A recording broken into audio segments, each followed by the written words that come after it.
In today's video, I'm going to teach you how to enter credit card cashback rewards in QuickBooks Online. When you earn cashback on your business credit card, it's important to record it properly so your books stay accurate. I'll walk you through a simple way to do this, and you can follow along in your own QuickBooks file if you'd like. Start by signing into QuickBooks Online and heading to your main dashboard. At the very top left, you'll see the New button. Go ahead and click that. This is where you create most types of transactions in QuickBooks, and in this case, we're going to use it to record your cashback. From the menu that appears, look for the option called Credit Card Credit and select it. This form is designed for anything that reduces what you owe on a credit card, which makes it perfect for handling your rewards. Next, you'll need to choose which credit card the cashback applies to. In the field labeled Bank or Credit Account, open the drop-down and pick the correct credit card account from your list. Make sure you select the same card where the cashback actually showed up on your statement, so your balance in QuickBooks will match what the bank shows.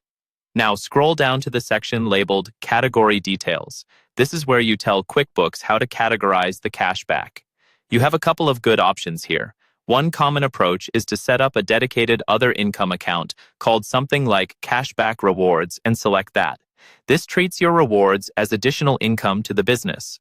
Another option is to choose a specific expense account that the cashback is effectively reducing.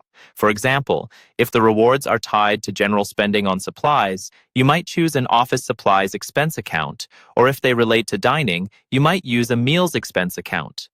The method you choose often depends on how you and your accountant prefer to see these amounts reported. After you've picked the account, take a moment to fill in any other important details. Enter the transaction date to match the date the cashback appears on your credit card statement. If there's a reference number or memo from your bank, you can add that as well to make it easier to recognize later.